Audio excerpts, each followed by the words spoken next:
Hi, welcome to Sewing Solutions, a podcast all about sewing. You can join the movement here. I'm Katie, and Aga's on the other line. Hey girl, hey, what's up? Oh, not much. We're just going to talk about sewing. Are you ready? Oh, yes, I am so ready. But wait, though. How do I look? Oh, girl, you'll be fine because most people are just listening, but you can go watch us over on YouTube. Let's go. Let's go. I am so excited because we are now officially on episode number 2 of the Sewing Solutions podcast. And in this episode, the first episode, we dove deep into what exactly Sewing Solutions is. And then now we're going to dive deep into our backgrounds, what got each of us into sewing, and then how we kind of got together to create this. So we're going to kick it off with Aga. Hi, everybody. My name's Aga, and I started sewing, I guess, when I was really little. And I didn't know that this was not common, but I made Barbie clothes when I was a little kid. And when I went back to Poland, I was looking at all my old things and I saw the Barbie clothes and I was like, wow, this is so cute. Look at these buttonholes. They were just holes cut out of a jersey without anything in there. Aga, I have a question And already. I thought it was so cute on my part. I made like little overalls. It was great. Okay, I already have a question for you. How common is sewing in Poland? Probably, I don't know. Probably same as here. Maybe a little bit more prevalent. But it's also dying a little bit, at least in my hometown. Hard to find someone that's like got enough skills on a higher level. Gotcha. Okay, I didn't know. So then I was in art club among many other clubs in high school, and we had some events that, you just make your own costume, right? So, of course, like I made a couple of dresses. This was like 2 or 3 years in a row where I've like made my own shebang, okay? And it turned out okay, and I thought, okay, I can actually do this. And I had no idea what I wanted to study in college. So my art club teacher was actually like, you should do fashion design. And I was like, I love to sew. I'm doing this because I had no other plan. So I studied fashion design because I really liked to sew. And from there, I was just being fed all this information, which is great. I took a lot of fun elective classes like millinery, which I really enjoyed. There was a lot of like advanced pattern making and more advanced draping that was very challenging. And then when I got out of college, I thought, okay, I'm going to move to France and I'm going to be a big fashion designer. I graduated top of my class. I had my senior thesis was on like the main street in Chicago on display. So I thought, okay, how hard can this be? I already put in the work. Give it to me. But that's not how life works. So then I started working for a designer in Chicago. I worked at a bridal store. I made like activewear and twirling costumes. And then I thought, I really miss bridal because there's something about it where you are interacting with the client and you're not only just sewing the thing, you're also part of the whole entire process, which I really enjoyed. So then I went back to bridal. And after a few years, I was like, I think I want to design more. That was kind of, I just felt kind of limited in that setting. So that's when I started my own company and I incorporated in 2015. And I've just been doing whatever I wanted ever since. That's awesome. It's been working out great. Yeah. So it sounds kind of similar, but also very different to my background, my story. I feel like most of us start like with a knack as little kids. Like I don't really know too many people who do this professionally, at least, who picked it up later in life. I feel like statistically, the people that I've met and chatted with who do it professionally started really, really young, like making, like you said, Barbie clothes and doll clothes and stuff like that. What was your favorite, other than working for yourself, what was your favorite place the favorite place that you worked, though? I don't know. I think I got a lot out of every single place where I worked. I think I was just a sponge in the beginning. I just took whatever they gave me and I was super ambitious. So I'm not gonna answer that, sorry. I mean, no, it was a good answer. Like, I don't know if you can really pick a favorite because there's good and bad things with like every scenario. And like you said, you're just like a sponge. But I will say, and I'm pretty sure you can relate to this, I feel like I hear this, it's very common. A lot of people just start at David's Bridal, and that's where they're like, I like to do this. I can do this by myself. And that's definitely what it was for me. Like, this is not my Aga de Sal company. It's not the first business that I started, actually. I started a business with one of my friends from school. She was a very strong pattern maker, and we thought, oh, we could start a business making like women's ready-to-wear dresses. We were going to design a little black dress line, and that didn't go anywhere. But it was a learning experience. Everything How old were is. you when you guys were attempting to start that company? This was like straight out of Okay, college. yeah. And none of us really knew much about business either. So I have another really common thread with people who are really good at sewing. Yeah. Should I go? yes, Okay. please. So it all started when I was a little girl. But no, for real, I remember I had like little sketchbooks when I was little, and I would constantly be drawing like my fashion sketches. And one of my like core childhood memories, I have a really bad memory actually, so it's interesting that this is what like stuck out to me. My mom is like very, very, very conservative, and she would always look at my drawings and be like, the shorts are too short. You have to draw them longer. Or she needs like a strap on that dress. And I remember being like 10 and trying to draw and like design like, women's evening gowns and stuff like that. And not that my mom was like squashing my dreams. That was one of my core memories. But I always grew up like my parents were that generation where going to college and getting a college degree was like what you were supposed to do, especially since like my mom wasn't born in this country. She immigrated when she was little, and like her parents, they have like a second grade and like a fifth grade education. So for her, like going to college was really important. So I don't want to say it was like necessarily like pushed on me and my siblings, but it was definitely like subconsciously like, yeah, you go to high school, you graduate, and then you go on to college. Plus, I'm in my mid 30s. And I think that I'm also that generation too, that society as a whole was like, you have to go to college in order to get a good job. And I'm a family of like brainiacs. I'm number 4 out of 5. And like my brother is a civil engineer. My sister has like a double master's, like all these crazy things. So I was like, okay, I need to go to college for something like smart person, right? So I started at UW and was trying to go into nursing.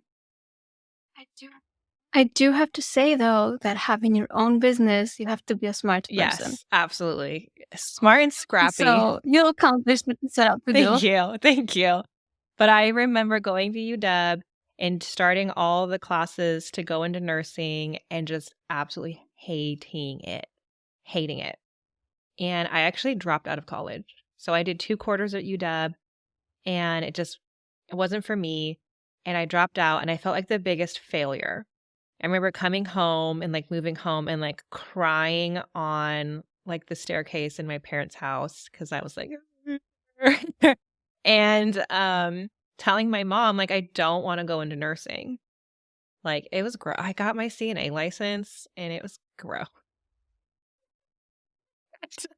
I didn't know this about you for the longest time. It wasn't until the last hangout that you were telling one of our founding members about this that I found out about this. This was like one of those really You kind of keep it a secret. I don't know. It was one of those like pivotal moments in my life. And then I just decided like I really like to sew and I want to sew for a living.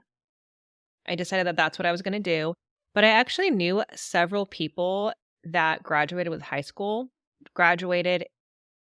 school with me, and they went on to fashion school. They mostly went to FITM down in LA, and they were doing like fashion design there, and they didn't know how to sew. Like these were people who were like a year or two ahead of me in school. So I'm like watching them on their social media, and I'm like, but I want to actually sew the thing.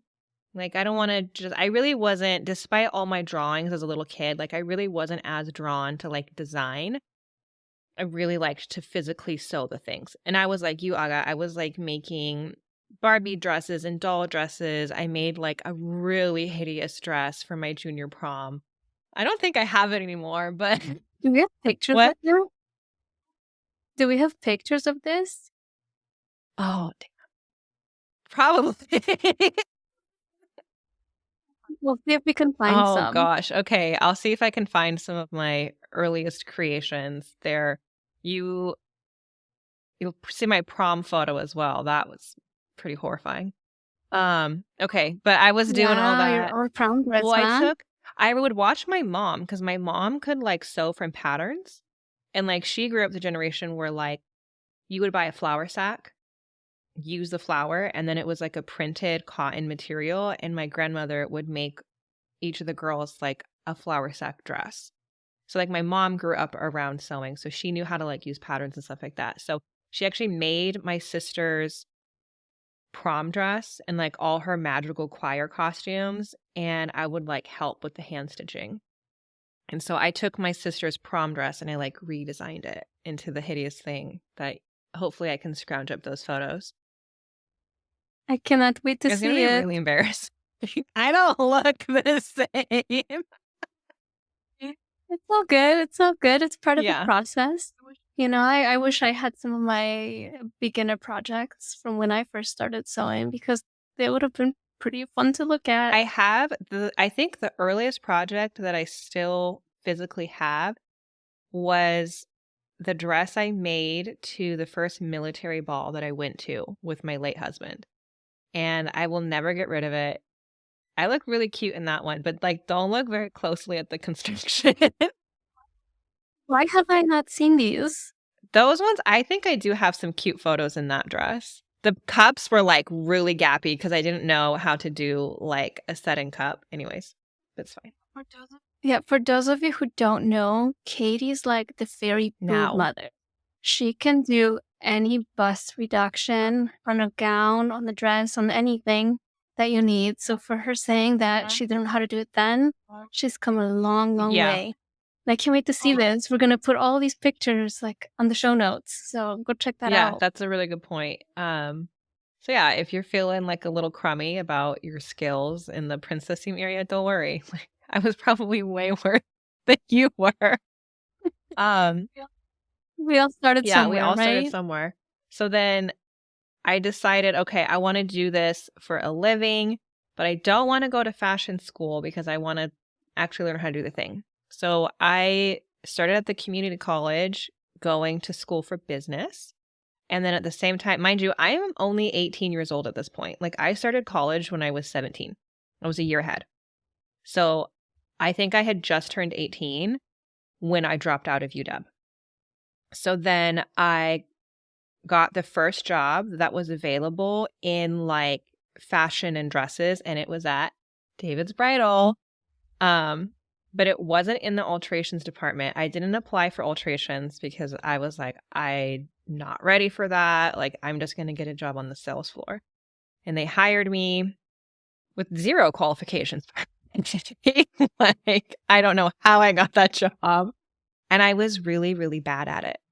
Like, I'm very bad at selling things. I'm like, oh, if you want it, like, sure.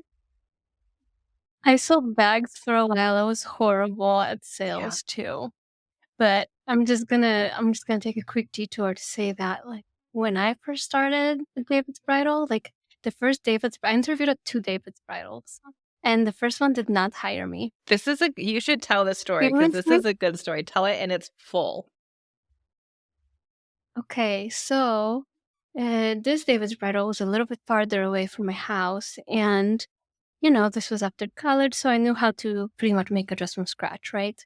So they interviewed me, and that went okay, I think. And we did a sew test. I did a narrow rolled hem, twice turned, and I had my hem transition like super perfect because I know they're gonna be doing quality checks, so I need to make sure it's amazing, right? So I unpicked the edge, and I did my first roll, I did my second roll, and now I was feeling pretty good. And throughout this whole process, I'm like chatting with the manager. She went to the same school as me, so I was like, great, isn't this such a good fit? I feel like the fact But I feel like the fact that you could be doing that sew test and chatting is like a testament to your skill level at the time. perhaps. But then I interviewed at the second David's Bridal, and she was like, here, sew an invisible zipper. And I was like, okay. I sewed it, and the manager comes back from the fitting, and she's like, oh my gosh, you finished it already? I was like, yeah, here you go. And she's like, hired. Hey, here we go. Yeah. I guess I was good at zippers, not good at rolled hems. I mean, I don't know. I feel like I can say this because it's such a big conglomerate, but the retention, like they have a problem with like turnover. So if you're like too good, they're probably not going to want to hire you because then you're more likely to leave. So that's my rationale. Everybody leaves eventually, right? Everybody starts their own thing eventually. Or at least they should. If that's what they want. So for those of you who are watching, I wanted to show off Katie's cup real quick. Oh. Is it? I think it's backwards in the mirror. It says, I can see it fine. So I do. It's cute, and it's your Katie Rose brand colors. Oh my gosh, you're totally right. Yeah, this is like, I love this color. Okay, so where was I in my sewing journey? That dusty rose pink color. That goes with my name and my skin tone. Anyways, yeah, so I got a job at David's Bridal, and I was working on the sales floor for a couple months, and if any of our listeners have ever worked at David's Bridal or known somebody who works at David's Bridal, the quotas are crazy. Like, there's so much pressure to hit so many different numbers, and I wasn't hitting them. So I was about to be fired, but the alterations manager at the time, like they always needed people in alterations, and at David's, they do it like assembly line style. So you don't necessarily have to know how to sew everything, but you can be like the one who does the steaming and the pickups, or you can be like a fitter, stuff like that. So I interviewed with the alterations manager, and she trained me as a fitter, being a fitter. And at the time, I just kind of lucked out because all the seamstresses that worked at that David's Bridal location, they were really, really, really good. Like, the only reason that they had been at David's for that long is because English was their second language. And so they weren't really comfortable, like, doing full fittings. They were all, like, moms as well. And so they didn't want to, like, have a business out of their home or even, like, run their own business. Like, it wasn't their thing. So I slowly started, like, sucking up hardcore. Because I really wanted them to teach me how to do all these alterations. And there was this kind of stigma against the foreign seamstresses. Like, just because their English wasn't very good. There was a couple people, like young women my age, who were American, who were the fitters. And the other ones, they kind of had this like attitude against the seamstresses. Like, oh yeah, like I'm like, yeah, I can sew, whatever. And they kind of like poo-pooed them and looked down. Like, they didn't really like give them the respect that they really deserved. And so I saw this and I'm like, well, I want to do what they know how to, like, I know that I don't know how to do that. And I started sucking up, and I actually know a lot of Russian words now because they were Eastern European. They were all like Ukrainian, Moldovan, but they spoke Russian. And I started like learning their language. So I would like come in every single morning and be all chipper and be like, "Привет." And every day I would leave and be like, "Hi, baby girl, what's up?" So then like they started to like me, right? Like I would just be really nice to them. And then when I would watch them doing something, I'd be like, "Oh, like, can you show me how to do that?" And they would. They were so nice. They would take time out of their sewing hours because, mind you, they're like on the clock. Like, They don't mess around. At David's, they have like the ticket with all the little individual items. And if you take too long on a specific item, like you will get in trouble. So the fact that these women like took time out of their sewing time to like slow down and show me, like that was a really big deal. I'll never forget that. But yeah, I worked there for a while. And then several years actually, I like bounced around. Throughout my entire 4 years of undergrad, I worked at different David's Bridal locations. And then I got my degree in business and marketing, my bachelor's degree. And then I came back home after graduating with that, went back to David's, and I worked there for about another year. And then I transferred to, and you're like,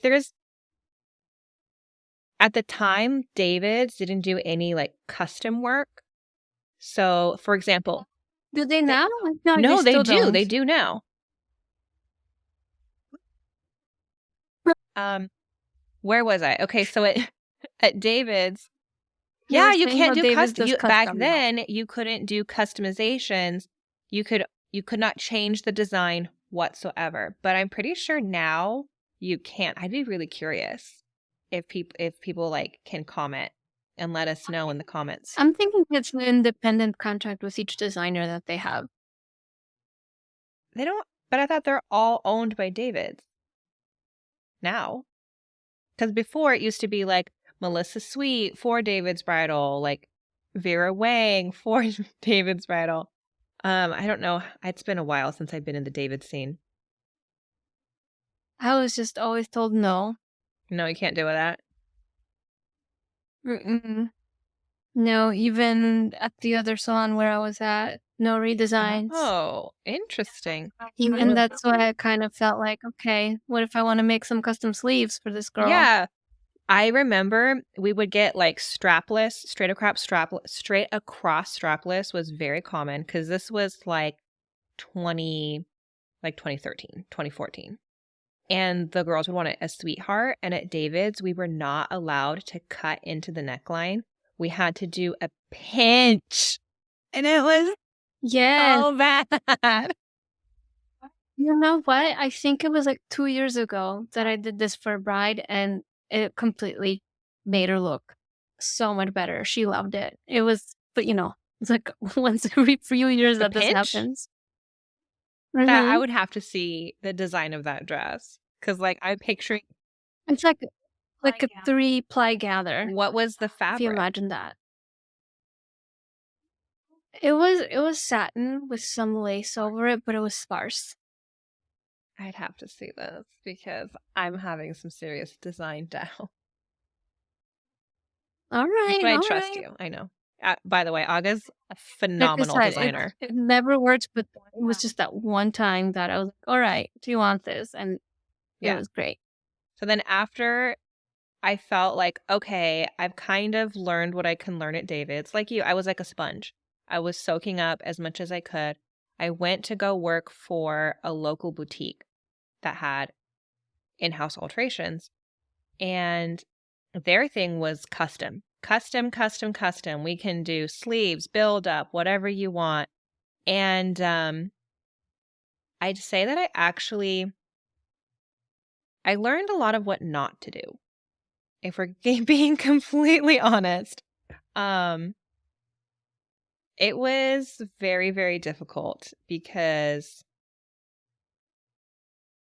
the manager wasn't really managing. So I was kind of like, me and all the other seamstresses really were just kind of like thrown into it without any actual like instruction on like how to pattern a sleeve or build up or there was and then some of the advice was not super good. So I actually got fired from that job. How'd you get fired?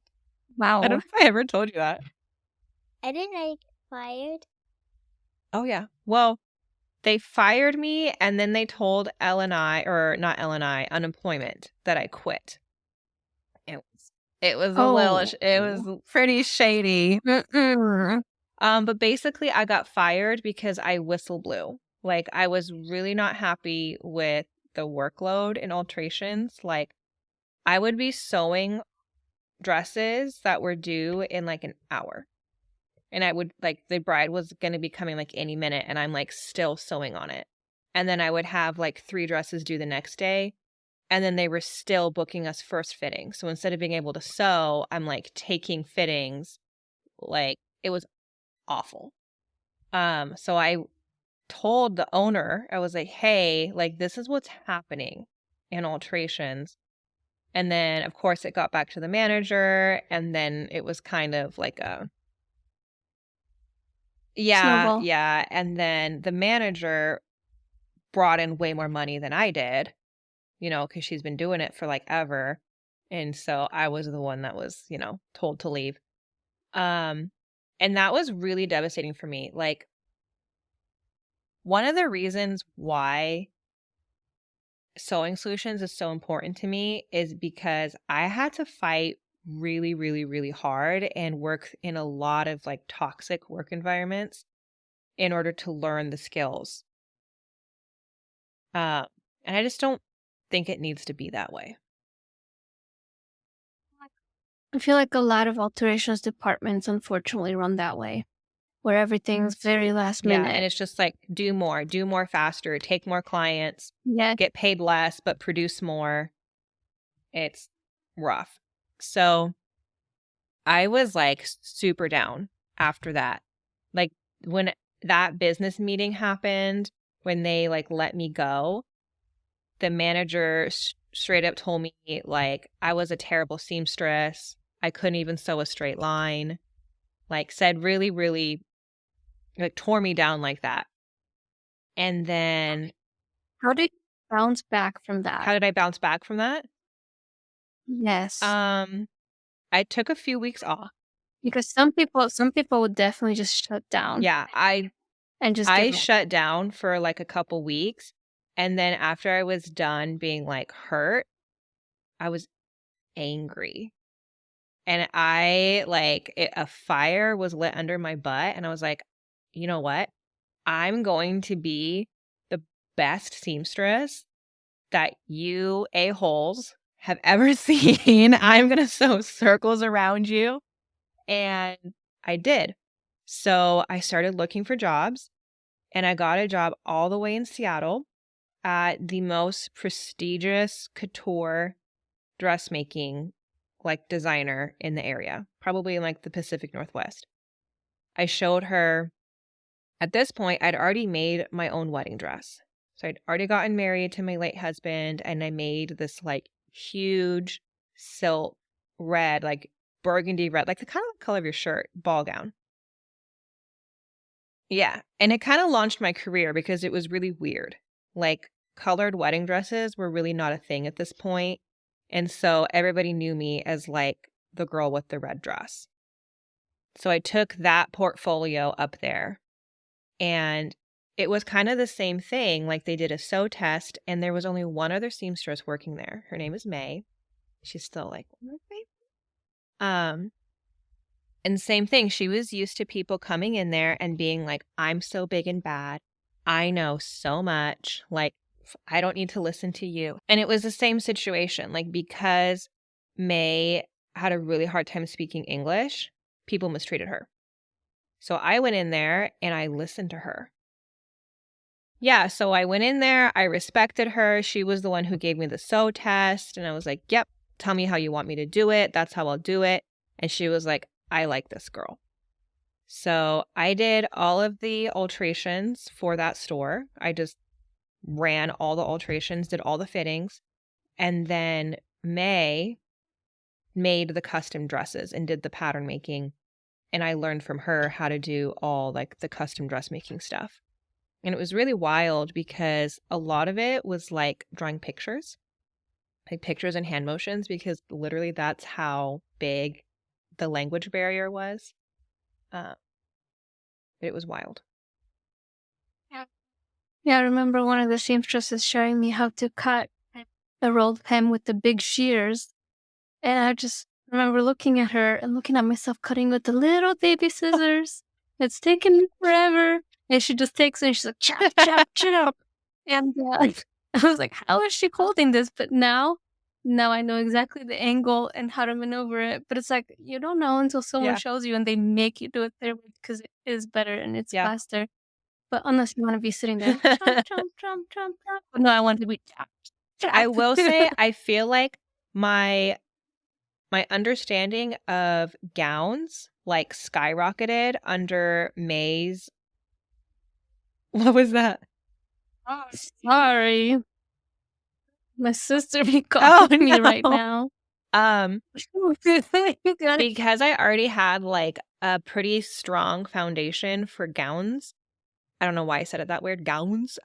Because I had such a strong foundation in that, I was able to learn so much more under May and get away with like drawing the pictures and the hand gestures and stuff like that. But like she was a wizard at pants. Like genius.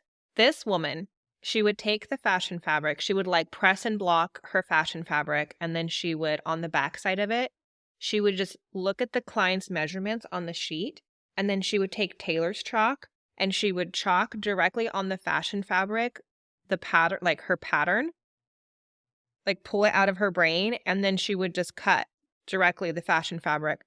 And like, yeah. Yeah, the designer I worked for did the exact same thing. And it was like rocket science to It was me. wild to me because at that point, like I had never done pants before. And so to see somebody go from like square one all the way to Z and have everything in their head, I was like, I can't follow along. Yeah, I remember when she tried to train me like that just to try it out. And I definitely messed up some dresses. That's that not the way to start. Like you have to have, It was pretty traumatizing at the you have time. to have years of 'cause it was, like, experience. this expensive clean. Yeah. I don't think I would ever teach someone to start that way. I want to know how you got there. Show me your work. Let's make a pattern first. I'm gonna need my paper pattern. But yeah, I worked there for a while, and then I eventually left because the commute was just like it took me about 3 to 4 hours each day just commuting. That's how far it took me too. It got to be a lot. Yeah, and like I wanted to have a kid and we were buying a house, and so logistically, I had to give it up. So then I actually went back to that old store, the one that fired me. But it was different because at this point, I had like way more confidence and boundaries. And I told him, I was like, I'll work for you, but like, she's not my manager. Yeah. Oh.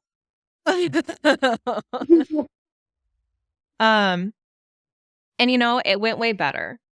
Like, it went way better. Just me knowing what it was going into it. And then I got pregnant with my daughter. And that was the catalyst that like finally, because my goal was always to have my own business. But that's a really scary thing to just like, that was that bird leaving the nest. When I was first starting, I definitely was doing it on the side, on the weekends or in the evenings. And it wasn't up until the point where I thought, okay, I'm making a decent double digits here, so let me move on, and it's going to be a viable source of revenue for me. Yeah, and you got to get like the book of business. You got to get the clients knowing that you exist. Well, yeah.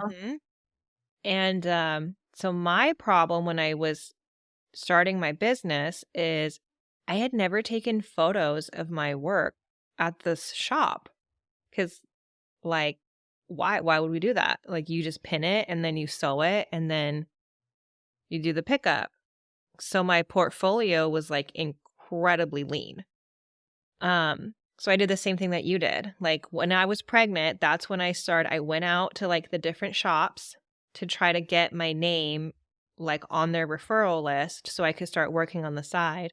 And I was rejected by all of them but one. You only need Yeah. that one. Just needed the one. Just the one. And so that's what I would do. I would work my full-time job. And then me and like my big old pregnant self, I would actually go to that other store to do the fittings there.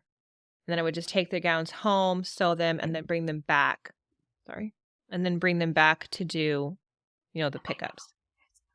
It's you. I did that for about a year. Then I quit my full-time job when I was like 8 months pregnant. I wrapped up there. Yeah, so that's the thing. A lot of people think that you need a storefront, you need a physical space. That's exactly what I did too. I drove out a little over an hour each way for the fittings, and I sewed from home. Yeah. This store, I mean, it was a ways away. It was like minimum 30 minutes with no traffic, but a lot of times, like 45 minutes. And then even when my daughter was born, for like a whole nother over a year, I would still go to that store to do all the fittings, and I would just put her in like a little baby carrier and like wear her. It was kind of hard to like pin the hem because you're like with the baby right here, trying to like look around your kid's head see the hemline. But yeah, it was great. Oh, and then I got like another referral store. So I actually, at this point, I was like, I don't know if this is going to be a viable option, if I'm going to be able to make enough money. So this new bridal store called Brides for a Cause was opening up in Tacoma. So I went and I interviewed for the management position. And she did not hire me as the manager, but she said, I would love to have you as a referral seamstress. So I was like, dang it, like, I'm never going to get out of this. But it turned out great. I love my career now. You gotta start somewhere. Yeah, so I would go into that store as well. And I would literally just like I would go not on weekends because stores are busy on weekends. So I would go like in the middle of the week. I would just put like a little blanket on the floor and put my baby on the blanket and then do my fitting. You hustled. I hustled. And then it wasn't until she started getting mobile that I started doing all my fittings from home. Because she was like grabbing veils and stuff and it was time to go. But yeah, I think that pretty much, I mean, like once I started my business, there was still like we could do a whole other episode about, how we each grew our businesses. But like in a nutshell, like that's how I got to where I am. And then I want you to tell the story of how we met. Oh, yeah. Well, basically, you did the work. So I'll tell it from my perspective and you can fill in. So I'm just sitting and sewing one day at the studio. And you're scrolling Instagram. So I open the app and I see some stranger message me. And I say, who is this girl? And she said something like really nice to me. She said, so what did you say? I don't remember exactly, but I was complimenting your work because I think I had been following you for a while and I like stalked you before I messaged you. I like scrolled back for like years on your pictures and I was seeing like some of these custom dresses that you were making and I was like, this girl has skills. Like my jaw hit, I was like, I need to know her. So I think I told you that. I was like, wow, like your work is beautiful, like some of the best work I've ever seen. And then you were. And I was like, oh my God, thank you. And I thought that was going to be it. No, well then. I was like, thanks, your work is pretty cool too. Well then you were like, yeah, do you want to get on a phone call? And the millennial. I think that was like that was at least 3 to 5 It was messages. the and give first me some it was credit. still the first conversation though. Yes, but it was like 3 to Yeah, 5 I was like messages 3 to in. 5 It messages in, wasn't right and the away. millennial inside of me, my heart like Sorry to stress no, you it's just like out. a weird. I don't know why my generation is like that. You're not. I mean, my We're the generation is same. like We're that the too. I same can age, understand. but And you're not the only person that I've done this to, so maybe I'm just the yeah, you're weirdo. just an anomaly because nobody else in our generation calls people. So I was like, okay. So I get on a phone call with you, and I don't think I've ever told you this, but I really liked that you challenged me. Because like I would say something about my business, because we talked a little bit about sewing, but like mostly we would talk about like business stuff. And then instead of you being like, oh yeah, that's a great way to do it, whatever, you'd be like, well, why do you do it that way? I'd be like, oh. I was like, Yeah, I was that is like, my style. Just so people are aware, our first conversation was probably like 45 minutes yeah, or it was a long something. one. Yeah, it was Mm-hmm. a long one. Because I was like, wait, how do you do this? How do you do that? Why do you do this? And it was a lot of good feedback. So I was like, okay, Yeah, I can but you hang. were fun. I was like, I like this chick. Like, I don't know. I feel like our relationship is, you know, that saying like iron sharpens iron. I feel like Mhm. that's what's been happening with us for years, ever since that first convo. Yeah, I would say my first impression of you is I appreciate how like open and honest you were Oh yeah, with how you do things, because a lot of people are not, and that I think is really translating into sewing solutions too. yeah. I remember you asked me a ton of questions on like pricing and stuff like that, pricing and like how you book, and I was just like, sure, like that's how I do it. How do you do it? Yeah, a lot of seamstresses are like, I'm going to take this information to the grave. And that's Mhm. clearly It doesn't do the world no, any it good. doesn't do the world good. And it's clearly not what our company stands for. There's plenty to go Yeah. around. But that's that story of us like meeting online and like phone calling. That's why we have the little phone. August is with her right now. But I know. Sorry. But yeah, we came up with a fun idea because we don't live in the same state. I'm in Washington State and Aga's in Chicago. So our entire relationship was like phone calls, video calls. I mean, it still is.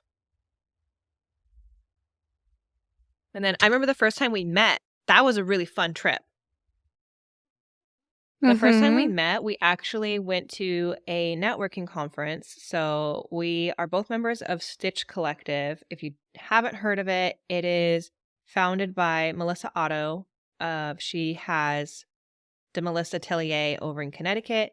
And then she also founded this amazing networking group for seamstresses, tailors, like anybody in the sewing space. And I think it was their second get together.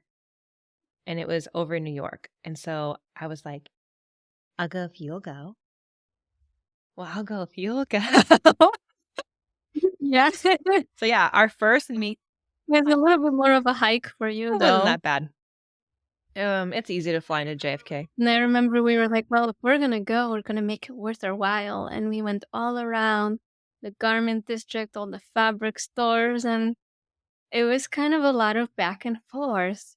Because, Chicago is one of the big fashion capitals of the US. So I kind of have a lot of perspective of like finding fabrics locally that Katie perhaps doesn't on the I have same nothing level. here. There's nothing. So so she mostly orders like online. So she skips kind of the middleman, the fabric store. So it was just really interesting to talk to somebody who's like on the opposite side of the US pretty Yeah, much. it was fun to go with you too because you'd gone to the New York garment district before, hadn't you? Yeah, so she'd already been gone Few a couple times. times. Yeah, and so it was nice to go with you because otherwise I would have been so lost in New York. But it was really funny because the first time we actually met was literally in the JFK airport. I landed first. I waited for about an hour, and then I just like kind of hunkered down in the airport where I knew she would walk past. And I think the first thing you said to me was, "Oh my gosh, you're so tall." I was like, how is the weather up there?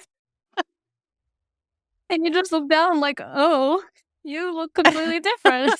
So here's a really fun fact. I'm going to spill the beans on some of our secrets. We are very sneaky when we take photos together because I am almost 6 feet tall with the hair definitely over 6 feet. And how tall are you, Aga?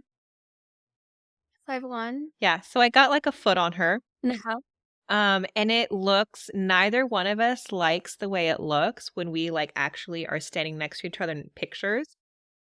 Because like I don't want to feel like a giant and she doesn't want to feel like a little kid. Like, so we're very strategic when we take photos to be like, okay, Katie needs to sit down and then Aga's going to be the one standing, or like I need to be in the background, or stuff like that. Or I need to make my hair bigger.